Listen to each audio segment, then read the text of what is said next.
Dalam setiap hubungan, ada cinta yang dijaga, ada amarah yang disembunyikan, dan ada iri yang mengintai dari balik senyuman orang-orang terdekat. Tidak semua rasa sakit datang dari perselingkuhan. Tidak semua perpisahan berasal dari pertengkaran. Ada hubungan yang hancur bukan karena salah satu berhenti mencinta, melainkan karena seseorang menginginkan mereka terpisah dengan cara paling gelap dan paling kejam yang bisa dipahami manusia. Santet pemisah bukan sekadar ilmu hitam untuk membuat dua hati saling menjauh. Ia bekerja dengan menggerogoti hati, merusak pikiran, memutarbalikkan kenyataan, dan menanamkan kebencian yang tak pernah ada sebelumnya. Garis akhir jam 3. Rumah itu mulai bau busuk sejak malam ketika Rara pulang kerja dengan langkah gontai dan wajah pucat seperti baru melihat kematian. Gani yang sedang duduk di ruang tengah merasa aneh karena istrinya tidak menutup pintu, membiarkan angin malam masuk bersama hawa lembab yang menusuk tulang. Ketika Gani menutup pintu, ia mencium bau seperti darah basi, bercampur tanah kuburan dan keringat mayat, seolah seseorang meninggalkan aroma kematian tepat di ruang tamu mereka. Rara tidak menjawab ketika ditanya, hanya menatap kosong. Dan ketika Gani mengulurkan tangan untuk menyentuh pipinya, perempuan itu mendadak menggigit keras tangannya sampai kulit terkelupas dan darah keluar banyak. Gani menjerit, tetapi Rara terus menggigit sambil mengeluarkan suara mendengus seperti binatang lapar. Dan saat Gani menarik tangannya dengan paksa, gigi Rara terlepas tengah, namun ia tidak menunjukkan rasa sakit sedikit pun. Malam itu, Gani terbangun pukul 2 karena mendengar suara seperti seseorang menyeret tubuh di lantai. Ketika ia membuka mata, ia melihat Rara merangkak cepat seperti laba-laba di lantai. Kepalanya menunduk rendah dan rambutnya menjuntai, bergerak patah-patah seperti sengaja dipatahkan. Rara berhenti tepat di pintu kamar, lalu perlahan mendongakkan kepala. Matanya bukan lagi mata manusia, hanya dua titik hitam besar seperti lubang bekas dibakar. "Dia datang untukmu," bisiknya dengan suara dua lapis, seolah ada dua orang berbicara bersamaan. Gani mundur, kaki gemetar, lalu kamar kembali dingin membeku. Ketika ia menyalakan lampu, Rara sudah tertidur di sampingnya, seolah semua hal itu tidak pernah terjadi. Keesokan paginya, Rara muntah sesuatu yang bukan makanan. Dari mulutnya keluar belatung putih gemuk yang masih bergerak, bercampur gumpalan rambut panjang milik seseorang. Gani panik, tetapi Rara hanya berdiri mematung, menatap muntahan itu tanpa emosi. Ketika Gani mencengkeram bahunya dan memaksa, "Kamu kenapa, Ra?" Rara hanya berkata, "Dia sudah menanamkan sesuatu di dalamku," lalu tiba-tiba tertawa kecil. Tawa yang bukan miliknya, tawa yang serak dan retak seperti tenggorokan seseorang yang sudah lama membusuk.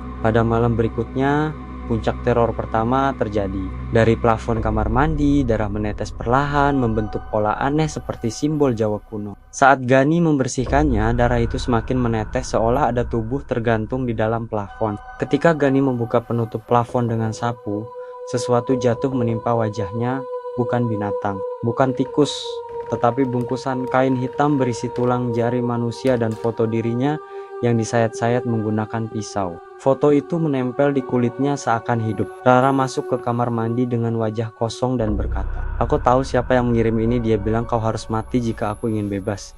Gani meraih wajah istrinya, tetapi Rara menepisnya dengan kekuatan yang tidak manusiawi hingga tubuh Gani terpental ke dinding. Rara lalu mendekat dengan sangat lambat. Senyumnya melebar sampai pipinya robek sedikit, darah menetes dari sudut mulutnya. "Aku melihat dia memotong hatimu dalam mimpi," katanya pelan, "dan aku menikmatinya." Ketika Rara hendak menyerang, pintu kamar mandi mendadak tertutup sendiri dan seluruh lampu mati. Suara perempuan tertawa panjang menggema di dalam rumah, bukan dari mulut Rara, bukan dari bawah rumah, tetapi dari seluruh arah sekaligus. Tawa itu seperti datang dari perut bumi, digoreng dalam amarah, dan diseret oleh dendam. "Kalian akan berpecah sampai darah terakhir." Suara itu menggetarkan dinding dan membuat kaca retak. Gani akhirnya sadar. Ini bukan sekadar kiriman santet biasa, ini santet pemisah turunan hitam.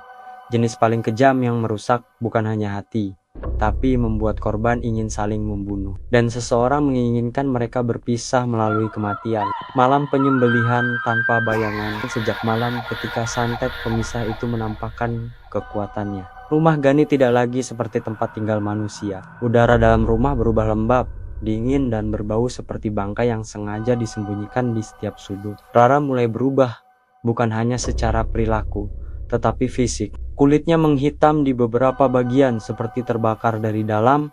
Matanya sering bergerak liar meski ia sedang diam. Dan kadang ia berbicara sendiri dengan bahasa yang tidak pernah didengar Gani sebelumnya.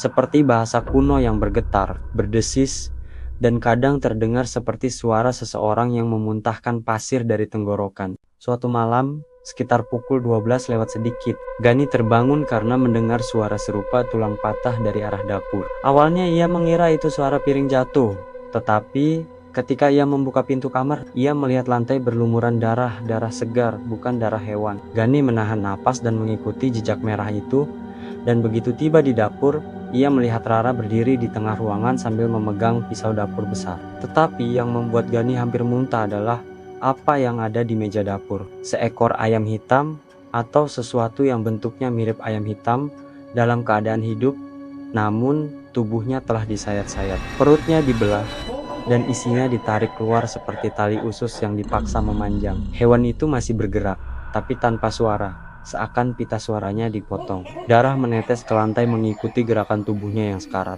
Rara menoleh ke arah Gani. Senyumnya panjang, matanya kosong. Dia bilang, "Aku harus menyembelih apapun yang masih bernapas," ucapnya pelan. "Kalau tidak, gantian kau yang harus sayat." Gani mundur perlahan. Tetapi Rara mendekat, mengangkat pisau dengan satu tangan seolah pisau itu tidak punya berat sama sekali. Namun tiba-tiba, lampu dapur padam dan suara tangisan perempuan terdengar dari bawah tanah. Padahal rumah itu tidak memiliki ruang bawah tanah. Tangisan itu berubah menjadi teriakan panjang yang merobek telinga. Teriakannya seperti seseorang yang sedang disiksa sambil dipotong hidup-hidup. Ketika lampu kembali menyala, Rara sudah menghilang. Pisau jatuh ke lantai dan seekor cacing hitam besar merayap keluar dari bawah meja. Cacing itu tidak seperti cacing biasa. Badannya bergerigi, bergerak cepat seperti ular kecil, dan meninggalkan bekas luka bakar di lantai setiap kali ia bergerak. Gani memukulnya dengan sapu, tetapi cacing itu meledak menjadi cairan hitam pekat yang memiliki bau seperti luka bernanah. Pada malam berikutnya, Gani memutuskan untuk tidur di ruang depan dengan semua lampu menyala. Tapi sekitar jam 1:44 pagi, televisi menyala sendiri meski kabelnya dicabut. Layar TV hanya menampilkan video rekaman. Rara sedang duduk di atas tubuh seseorang yang terikat, entah siapa, dan Rara tampak memotong kulit orang itu sedikit demi sedikit sambil tertawa kecil. Gani menjerit ketakutan karena video itu tidak mungkin ada. Ia tidak pernah merekam apapun, dan tidak ada kamera di rumah. Ketika video diputar ulang, tubuh dalam video itu tiba-tiba mengangkat kepala, menatap kamera lalu berbisik, "Gani tolong." Gani langsung mematikan TV atau mencoba mematikannya, tetapi layar TV tidak padam. Sebaliknya, gambar dalam TV berubah menjadi sosok perempuan tua, berjari panjang, mengenakan kain merah penuh noda darah, menatap lurus ke arah Gani dengan mata putih seluruhnya. Perempuan tua itu berkata dengan suara dalam, berat, serak seperti suara tenggorokan yang dipenuhi pecahan kaca, "Wanita itu milik kami. Kau tidak bisa lagi memilikinya. Pisahkan dirimu, atau dia akan memisahkan tubuhmu." Listrik di seluruh rumah mati. Gelap, sunyi, lalu terdengar suara napas di belakang. Gani, panjang, lambat, dan terdengar seperti napas seseorang yang paru-parunya sudah busuk. Gani tidak menoleh.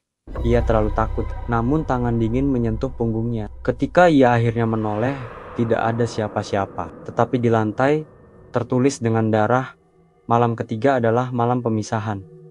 Hari ketiga datang. Rara tidak pulang kerja. Tidak ada kabar, tidak ada telepon. Sore harinya, seseorang mengetuk pintu pelan seperti gosokan kuku. Ketika Gani membuka pintu, ia melihat seorang perempuan tua dengan wajah hancur. Hidungnya tidak ada, pipinya bolong seperti digigit besar, dan matanya tidak sama tinggi. Perempuan itu tersenyum menunjukkan gigi yang rontok sebagian. "Ini milikmu," katanya sambil menyerahkan kantong kresek hitam. Sebelum Gani sempat bertanya, perempuan itu hilang seperti asap. Kantong itu bergerak. Gani membuka perlahan. Di dalamnya ada burung gagak, hidup dengan paruh terikat kawat. Bulu-bulunya rontok dan matanya dicungkil. Di bawah tubuh burung itu ada foto dirinya dan Rara sedang tersenyum. Tapi foto itu gosong di bagian wajah Gani, seperti dibakar oleh sesuatu. Malamnya, jam 2:33, Gani mendengar suara pintu depan dibuka dengan sangat perlahan. Rara pulang, tapi bukan Rara yang seperti dulu. Rambutnya kusut seperti dicabut paksa dari kepala. Wajahnya penuh goresan.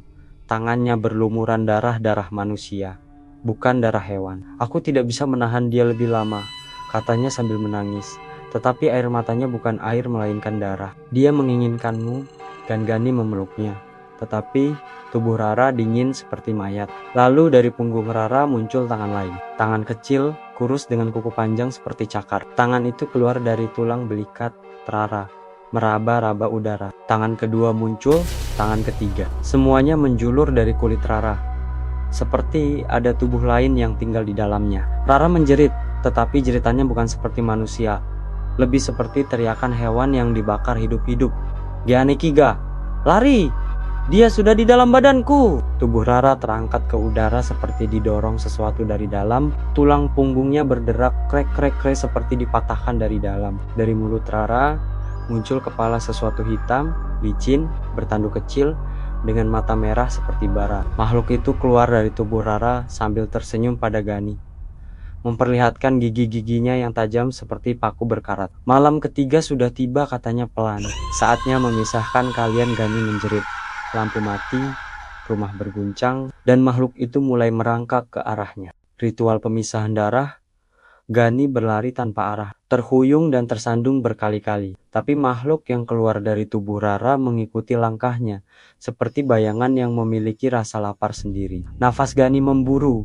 Dadanya seperti terbakar, namun setiap kali ia menoleh, makhluk itu semakin dekat. Merangkak cepat di lantai dengan posisi tubuh patah yang membuat tulang-tulangnya terlihat seperti ranting kering yang siap patah. Rara tergeletak di lantai, tubuhnya bergetar aneh, seolah masih hidup meski makhluk itu sudah memaksa keluar melalui tenggorokannya. Gani menangis melihat tubuh istrinya yang dulu lembut dan penuh tawa kini berubah menjadi wadah penderitaan paling keji yang pernah ia lihat.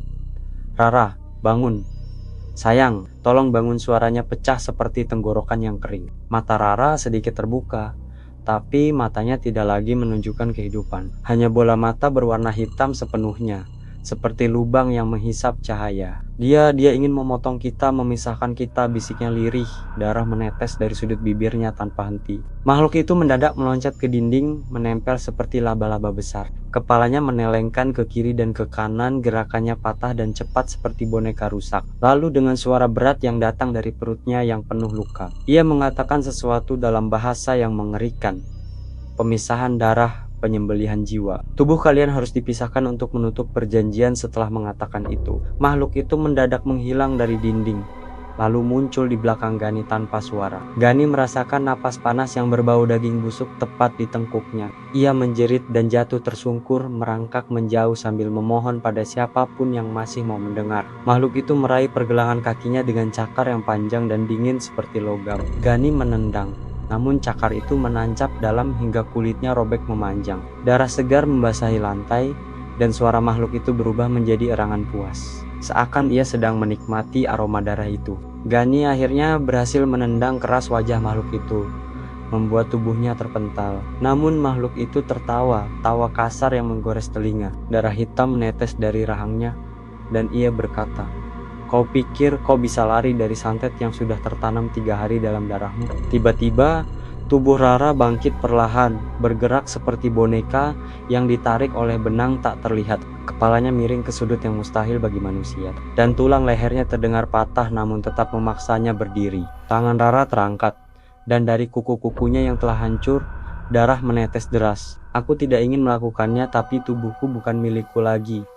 Suaranya menangis, tetapi wajahnya tetap kosong. Ia merangkak ke arah Gani dengan gerakan aneh, seperti digerakkan oleh banyak tangan dari dalam tubuhnya. "Rara, hentikan aku, mohon." Gani menggeser tubuhnya mundur, namun Rara terus mendekat sambil berkata, "Kalau aku tidak memisahkanmu dariku, dia akan melakukannya dengan cara yang jauh lebih menyakitkan." Dari lantai muncul serpihan-serpihan kulit hitam yang melayang seperti abu, menyatu membentuk bayangan sosok perempuan tua seperti yang muncul di televisi. Bayangan itu berdiri tegak, menatap Gani tanpa kelopak mata. Dari mulutnya yang sobek, suara tertawa melengking keluar. Pasangan yang tidak bisa berpisah harus disiksa sampai jiwa mereka tercerai. Bayangan itu mengangkat tangannya, dan tiba-tiba dinding rumah memudar berubah menjadi ruangan gelap, penuh tanah, bau anyir, dan suara seperti banyak tangan menggali tanah dari bawah. Lantai berubah menjadi tanah pekat, dan tangan-tangan manusia pucat muncul dari bawah, mencoba meraih kaki Gani. Tangan-tangan itu memiliki kuku panjang hitam, dan setiap kali mereka menyentuh Gani, kulitnya terasa panas seperti terbakar. Rara tiba-tiba menjerit keras. Tubuhnya terangkat ke udara dan ditarik mundur oleh bayangan perempuan itu. Dari tubuh Rara, muncul benang hitam panjang seperti urat yang dipaksa keluar. Urat itu tersambung ke bayangan tersebut seolah tubuh Rara sedang dipakai sebagai wadah energi. Dia menarik jiwa aku Gaani. Tolong, jeritan Rara terputus karena bayangan itu meremas kepalanya, membuat tulang tengkoraknya terdengar retak sedikit demi sedikit. Gani berlari ke arahnya, tetapi makhluk bertanduk yang keluar dari tubuh Rara menghadang. Makhluk itu mendorong Gani ke tanah, lalu menancapkan kukunya ke paha Gani hingga kulit robek panjang dan darah memancar. Gani meronta, menendang, memukul, tetapi makhluk itu semakin kuat. Kau mencintainya? Makhluk itu bertanya dengan suara rendah seperti 3 suara bersamaan. Ya, aku mencintainya. Lepaskan dia, teriak Gani. Makhluk itu mendekatkan wajahnya yang menghitam, menghirup darah Gani yang mengalir. Cinta adalah ikatan. Santet pemisah memutuskan ikatan itu dengan pisau, bukan dengan kata-kata. Dengan satu gerakan cepat, makhluk itu menarik kulit di pundak Gani hingga terkelupas. Gani menjerit begitu keras hingga suaranya pecah. Namun, ia tetap merangkak menuju Rara, memaksakan tubuhnya yang penuh luka. Rara menangis darah. Tangannya berusaha meraih Gani, namun tubuhnya terikat oleh urat hitam yang melilitnya seperti ular. Bayangan perempuan tua itu mendekatkan wajahnya ke telinga Rara dan berkata, "Jika dia tidak mundur, kau yang harus menghabisinya." Tiba-tiba tubuh Rara dipaksa bergerak, dan dari mulutnya muncul taring-taring kecil dari darah yang memadat. Gani hampir tidak mengenali istrinya lagi. Bayangan itu mendorong kepala Rara ke arah Gani, dan Rara menggigit pundak Gani hingga gigi-giginya menancap dalam. Darah mengalir deras, namun Gani tidak mendorongnya pergi. Ia memeluk Rara sambil menahan rasa sakit, berbisik, "Tidak apa-apa. Ra, aku tahu itu bukan kamu." Rara menangis di tengah gigitan itu. Tubuhnya bergetar hebat hingga terlihat tulang-tulangnya seakan hendak keluar dari kulit. Gani lari. "Aku tidak bisa menahan dia." Bayangan perempuan tua itu menjerit marah karena Rara melawan perintahnya. Ruangan gelap itu mengamuk, tangan-tangan dari tanah menarik Gani lebih kuat, dan makhluk bertanduk itu menerjangnya dengan kecepatan seperti hewan buas.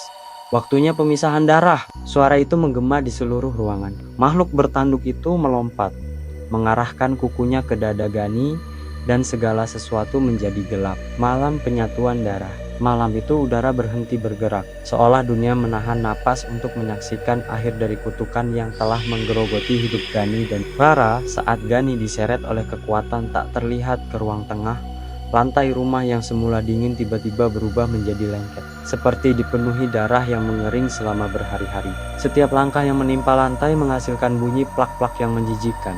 Rara berdiri di tengah ruangan dengan tubuh berlumuran lumpur kuburan dan rambut kusut menutupi separuh wajahnya. Matanya tidak lagi hitam seperti sebelumnya. Kini bola matanya berubah putih pucat, tanpa pupil, seperti mata mayat yang sudah lama direndam air. Di belakangnya berdiri sosok perempuan yang selama ini bersembunyi di balik santet pemisah. Tubuhnya tinggi, sangat kurus, tulang-tulang rusuknya mencuat seperti tulang hewan kelaparan. Kulitnya hitam, retak seperti tanah kering, dan penuh benjolan kecil yang bergerak-gerak seakan berisi belatung hidup. Rambutnya panjang sampai menyentuh lantai, dalam keadaan kusut dan menggumpal seperti disatukan dengan darah kering. Wajahnya bukan wajah manusia. Mata perempuan itu seperti 2 lubang besar yang terus-menerus mengeluarkan darah segar tanpa henti. Sementara mulutnya robek dari pipi kiri sampai pipi kanan, menampakkan gigi-gigi panjang runcing yang berdempetan seperti gergaji besi. Suaranya muncul dari segala arah, namun bibirnya tetap terbuka luas, membentuk garis senyum kematian. "Sudah waktunya kalian berdua tidak boleh bersama di dunia ini," bisiknya. Rara melangkah maju, tubuhnya bergerak patah-patah seperti sendi-sendinya tidak berada di tempat seharusnya. Tangannya terangkat, dan dari kuku-kukunya yang panjang muncul darah hitam pekat menetes ke lantai, mengeluarkan asap tipis seperti cairan asam. Ia memandangi Gani dengan tatapan kosong yang dipenuhi dendam yang bukan miliknya. "Mas, kenapa kamu bohong soal perempuan itu?" Suaranya terdengar seperti 2 suara bertumpuk.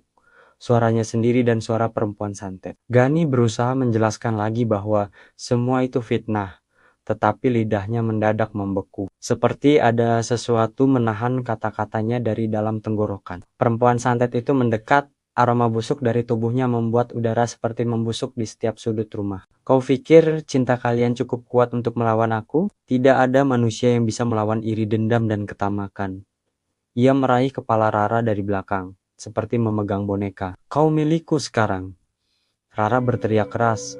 Suara jeritannya menggetarkan dinding rumah. Dari punggungnya muncul tulang-tulang menonjol yang bergerak seperti sayap patah, dan tubuhnya kejang-kejang terlipat dengan sudut yang mustahil bagi manusia biasa. Gani berlari mencoba memeluk istrinya, tetapi tubuh Rara mendadak berubah menjadi begitu panas sampai kulit Gani hampir melepuh hanya karena menyentuhnya. Jangan sentuh dia, teriak perempuan santet. Ia menancapkan jarinya ke lantai, dan lantai langsung pecah, mengeluarkan tangan-tangan hitam kecil yang muncul seperti akar tumbuhan terbakar. Tangan-tangan itu meraih pergelangan kaki Gani dan menyeretnya kuat sekali hingga lututnya tergores pecahan keramik. Gani menjerit kesakitan, tetapi perempuan santet itu justru tertawa panjang.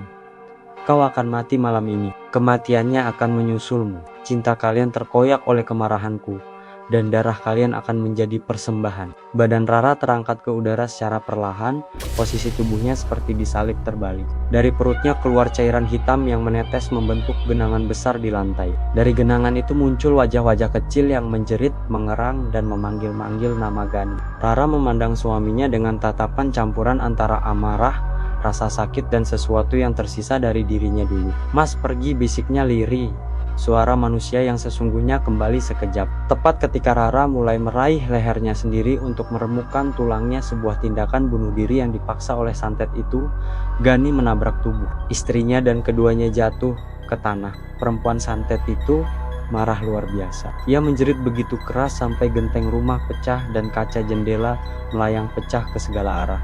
Kau melawanku. Tubuh perempuan santet itu mendadak membesar, kulitnya meletup-letup mengeluarkan api hitam, dan ia merangkak cepat menuju mereka seperti binatang lapar. Gani memeluk Rara erat, menutupi tubuh istrinya dengan tubuhnya sendiri.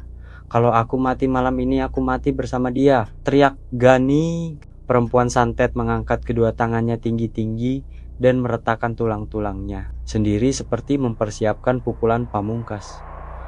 Ia menghentakkan kedua tangannya ke lantai. Rumah itu langsung runtuh, dinding retak, genteng berjatuhan, dan seluruh ruangan menjadi tumpukan pecahan sambil diiringi teriakan panjang dari entitas santet itu. Tetapi saat debu mereda, sesuatu terjadi yang tidak pernah ia duga. Rara berdiri di depan Gani. Tubuhnya yang tadi rapuh berubah menjadi kuat, matanya kembali jernih, dan aura gelap yang membelenggunya menghilang. Kamu tidak bisa memisahkan kami, kata Rara dengan suara dalam. Ia menatap perempuan santet itu dengan mata penuh amarah. Kamu bisa sakiti aku, bisa hancurkan rumahku, tapi kamu tidak bisa pisahkan aku dari orang yang aku pilih. Perempuan santet itu berteriak marah, sekaligus ketakutan ketika tubuh Rara bersinar cahaya putih kuat yang memaksa entitas itu mundur. Cahaya itu membakar kulit hitamnya, membuatnya meleleh seperti lilin terkena api. Ia meronta, memekik dan mencoba menyerang, tetapi tubuhnya runtuh perlahan menjadi debu hitam pekat. Tidak, teriaknya sebelum menghilang sepenuhnya. Setelah semuanya tenang, tubuh Rara roboh ke pelukan Gani. Ia tersenyum lemah. Mas, kita menang. Tetapi sebelum Gani sempat menjawab, napas Rara terhenti.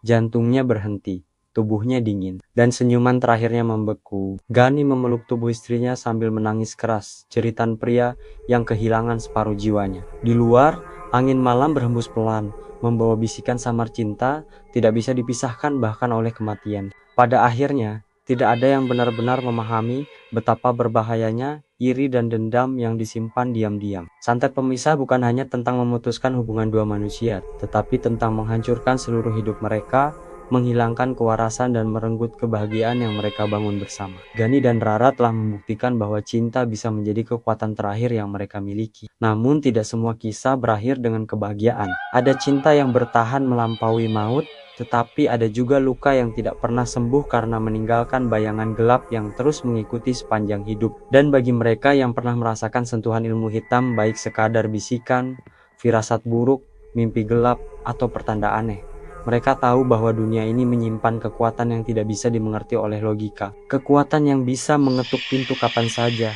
mencari celah di hati manusia, dan merusak apapun yang dianggap paling berharga. Cerita ini menjadi pengingat bahwa tidak semua orang senang melihat kebahagiaan orang lain, karena di balik senyum ramah seseorang bisa saja tersimpan niat paling busuk yang siap menghancurkan siapapun tanpa belas kasihan. Dan ketika santet sudah ditanamkan, tidak ada yang benar-benar aman. Cinta mungkin bertahan, tetapi bayangan gelapnya akan selalu mengintai.